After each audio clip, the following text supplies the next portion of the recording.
there, folks. I'm Emily. And I'm Mel. And I have been working on something which Elt doesn't know about, but I'm about to present it to her. So please, if you are at home, whatever surface you are closest to, begin a drum roll. It's a little origami bird. I know she's making it sound like, oh, this is the first time I ever made an origami bird before, and it is her first origami bird, but she's also already made an origami park for me. So I guess the bird is supposed to go in the park. I just have to go put it in my special place where I keep your origami stuff. So oh, good. Yeah, the origami bird bath is coming next. Yeah. Okay. Good. Yeah. So you just put it on the stack of books that part of the wall, the barrier that divide our sides of the basement. You just stick it. It's so. Oh wow! Look at it. It's so nice and so colorful. And it's your favorite because it's pink. Yeah, and pink's my favorite color. So you got that. Yeah. And I'm gonna go put it with in the special origami place. Okay. I do want to mention our book wall, and I don't know why we didn't think of it before, but we talk about so many books, and it used to be a hassle getting them from one side of the basement to the other. But now they're just in the middle, and it's a wall of books. And if there's anything in the world that is better than the wall of books, I don't know what it is. Yeah, I would say like a house of books, but we don't want the books to get ruined from like the weather. No. So that's why they have to be inside. Yeah. Yeah, and it's because they're not glued together and like that, we can still take and put back from it. Yeah, I don't know if there's anything better than a wall of books. I guess a library, but like, everyone's got a library. Exactly. But who has a wall of books? Yeah, us. So there.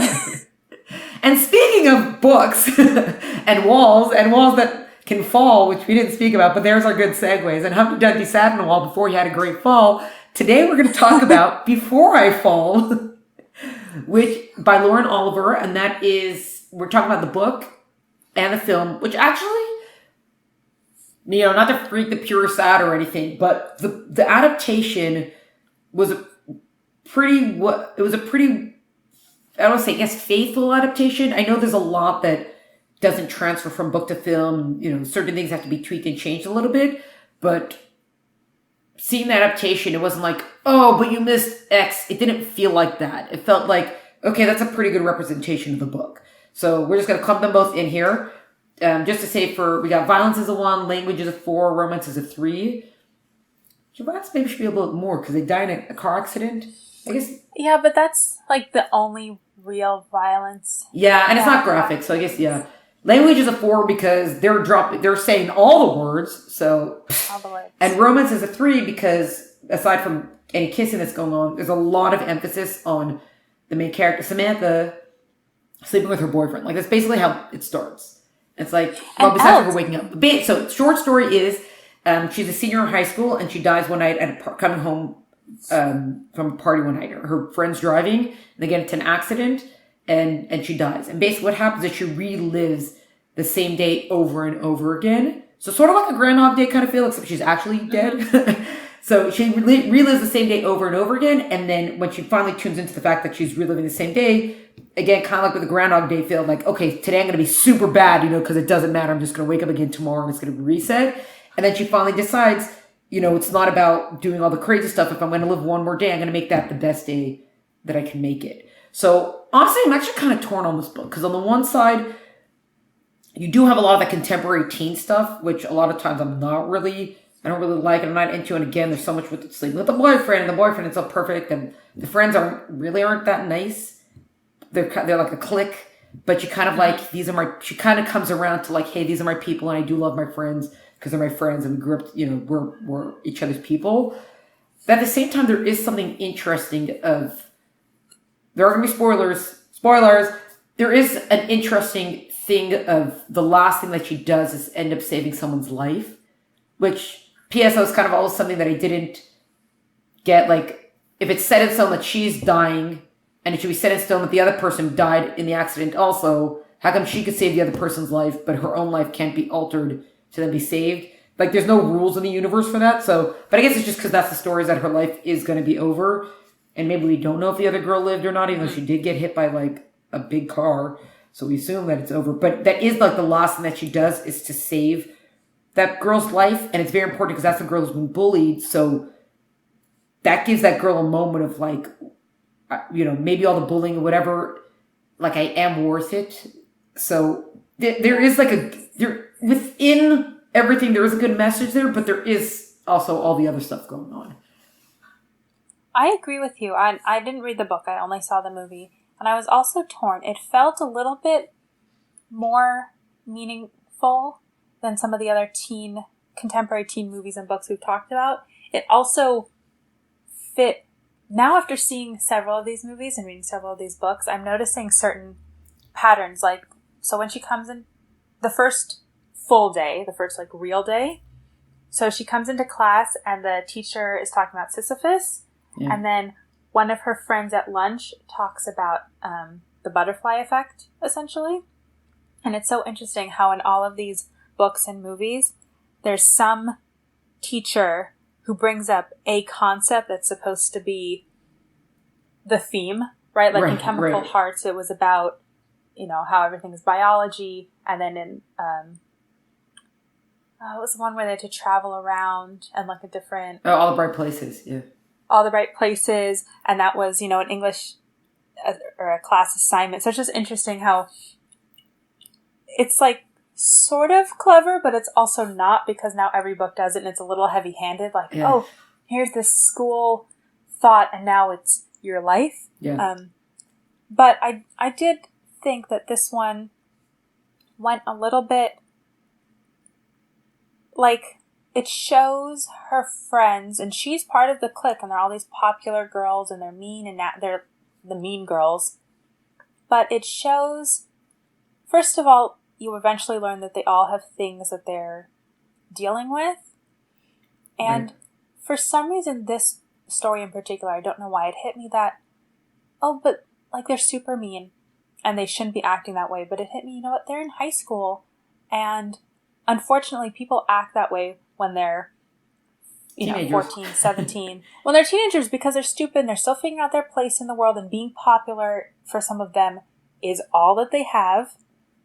But when she died, I realized, it's too bad, because she obviously doesn't have an opportunity in real life to fix things. But the other girls, people shouldn't bully. Obviously, they torment that girl needlessly, and it's stupid. But one of the girls that they kind of are mean to, there's this one lesbian girl. She says something during one of the repeat days. She says, "This is just a blip." And I thought, not just for the kids who unfortunately have it really rough, is it a blip?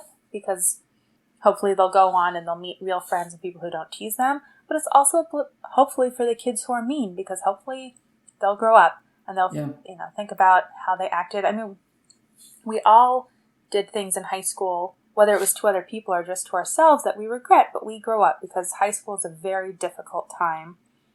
But it's not everything. And I think this book, sort of in a way better, maybe because it wasn't about suicide, but it was about an unavoidable, maybe not unavoidable, but, a different kind of death, that it got across the message that high school can be rough, and you will probably do things to yourself or others that are really awful, but that doesn't have to be your whole life. Right. You can become a better person. Right.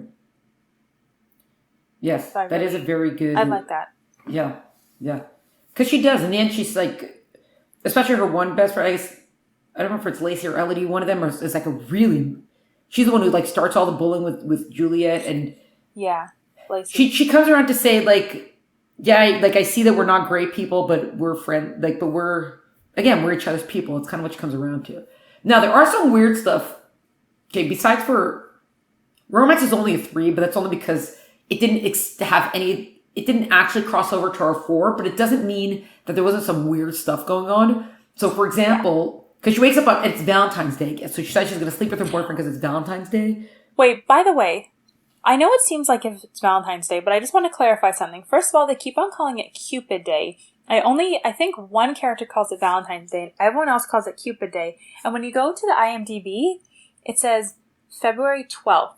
February 14th is Valentine's Day. So either it's in another country, but I'm pretty sure it's not in another country. Or Cupid Day. Like, I thought Cupid Day at first was Like just the a not cute way of religious? saying it. Right. So is it a not religious thing? And then just for fun, I typed in what is Cupid Day, and the first hit online was, hey, I'm reading this book before I fall. And they keep on talking about Cupid Day. What is it? So I don't know what Cupid Day is. It seems like Valentine's Day, but if anyone has any further information, please let us know. Anyway, continue. We're going to use secure PO box to send the information to. Let's Or also... by carrier pigeon. Yeah, yeah. Oh, yeah.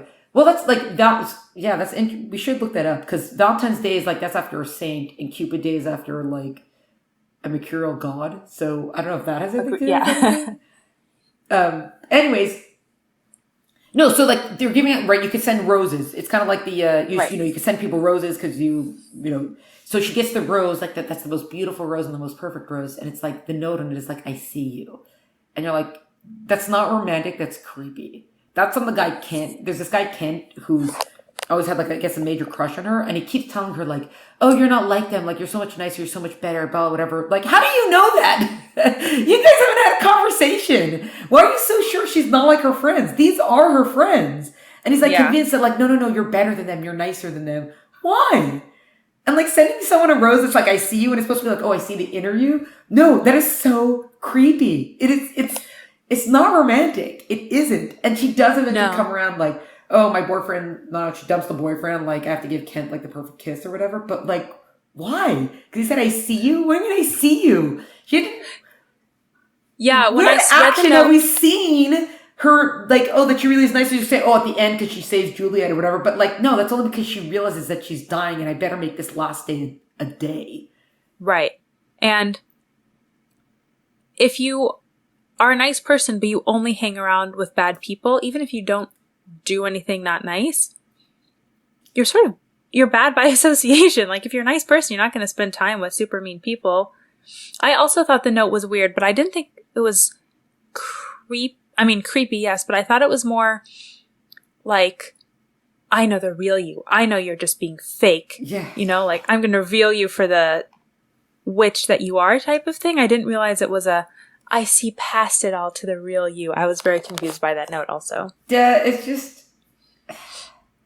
Come on, people. Come on. That was actually, for me, the biggest thing.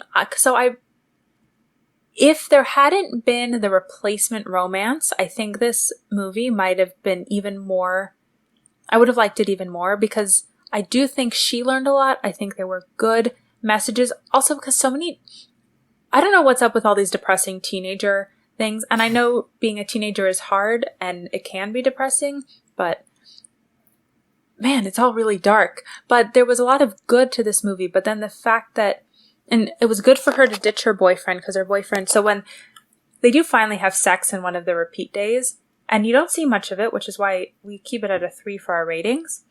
But when it finally happens, in the middle of it, he says, I love you. Is that what you wanted me to say? Mm. And she's crying afterwards. And I thought it was really good, because they build up sex. It's like, oh, you're still a virgin. And they're teasing her about it.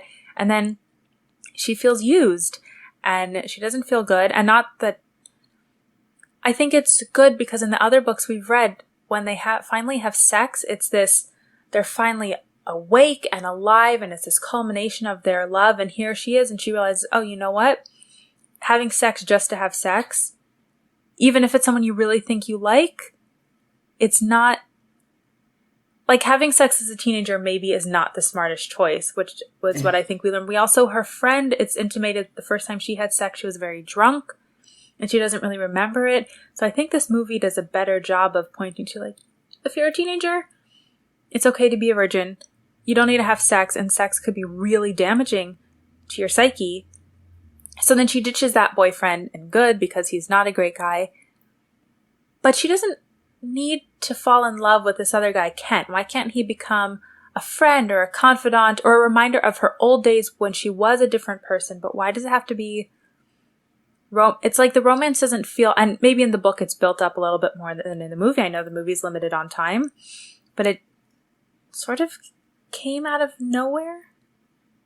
Yeah, well, because it's the rose. It's like he decides of all days he's gonna send her the rose to say I see you. Like, I don't know.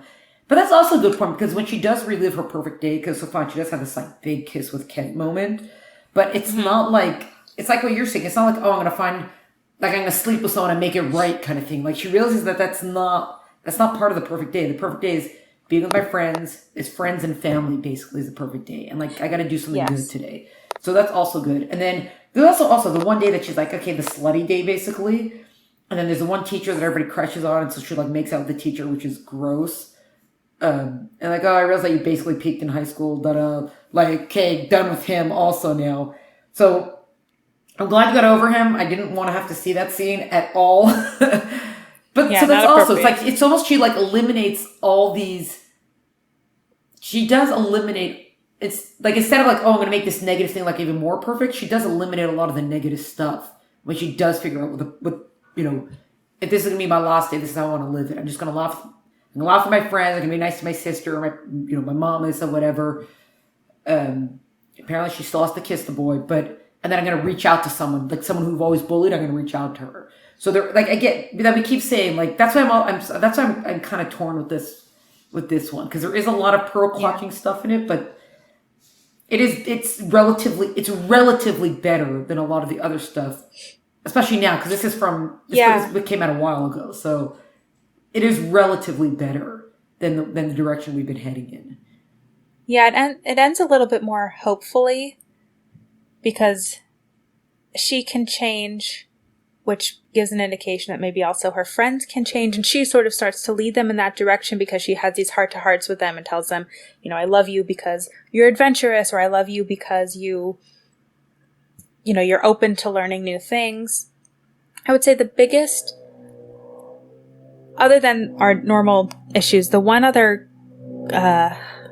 theme that I had a problem with. So she's having this heart to heart with her younger sister, and she asks her sister if she's ever been bullied in school because of the way she talks. Because the girl's 7, but she has a little bit of a lisp, which is pretty normal for a little kid.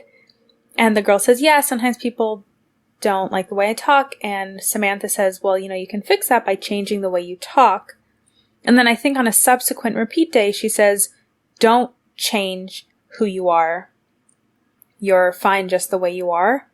And I don't love that message for people because the rest of the movie is about she herself, Samantha, not being fine the way she is. And the point is that there are things to change. And I understand that a physical, a lisp is a different thing to change than bad character. But I don't like the message of you are perfect the way you are, because if Samantha had continued thinking she was perfect the way she was and she hadn't died in the car crash, she would have just continued to be a mean girl. Yeah. So it's like the whole point of the movie is almost lost in that one little scene. No, you're not perfect the way you are, but it's okay that you're not perfect the way you are because none of us is perfect. We were created by God, so we are perfect in the sense that He created us, physically. People we're going to look different, but our character is something we should always be working on. And yeah, that's what that message comes up a lot, not just in this book, but as a general idea. You see that message a lot in songs and this and that, like about being, beautiful the way you are and perfect the way you are and things like that. And it is a mixed message because on the one hand, you're trying to tell someone don't change just because society or somebody else tells you that you don't fit the mold. But at the same time, people should not think I'm okay just being like this and not without realizing you're aiming for the potential of being more than what you are. So you might say so on the one hand you might say, oh, just because you have like a weird quirk that you like to make origami birds, but just because you have weird quirks or something, it's true. You don't have to change. You can make your origami. You don't have to like not make origami because people make fun of you. I don't know why I thought of origami. It just popped into my head. But again, there is a thing that we do need to encourage people to don't be satisfied with yourself, not because you're weird or this, but because you have potential to be more than you are. yes, That's what exactly. So that's what that gets a mixed message. So so we're kind of mixed on this book, but it doesn't change the fact that there were pearls being clutched. Yes. But if you had to choose between this and some of the other teen movies we've talked about, this one was definitely a better story. And especially in terms of movie, this was the best so far. In terms of book, All the Bright Places was also a pretty good book, but I could recommend this one to someone. It's all pretty relative. Comfortably. Yeah. Right. Yeah. But relatively. Yeah. Yeah. Right. So, I don't know if you guys heard it, but I totally heard Elle say origami a bunch of times, which I think means she wants to learn origami, because what I'm picturing is like an origami central park, right? Because I just have the little park right now, but we could do the whole thing, and benches and people and like the policemen on horses. Oh my goodness, I'm so excited. Okay, I have so much origami paper. Are you pink? Do you want some sparkles? You know what? I'll just pick for you and you can tell me later, okay? Yeah, so while she gets that, I'm going to go fortify the wall of books. Thanks so much for listening. Catch you next time. Oh My Word podcast is brought to you by the pearl clutching basement dwellers at Oh My Word. Follow us on Instagram for updates at Oh My Word Podcast, or like and subscribe wherever you listen to podcasts. For full episode notes and details, visit eltenenbaum.com. Music is by Tim Burke. Sound is by Gabriel Yaffe. See you next time.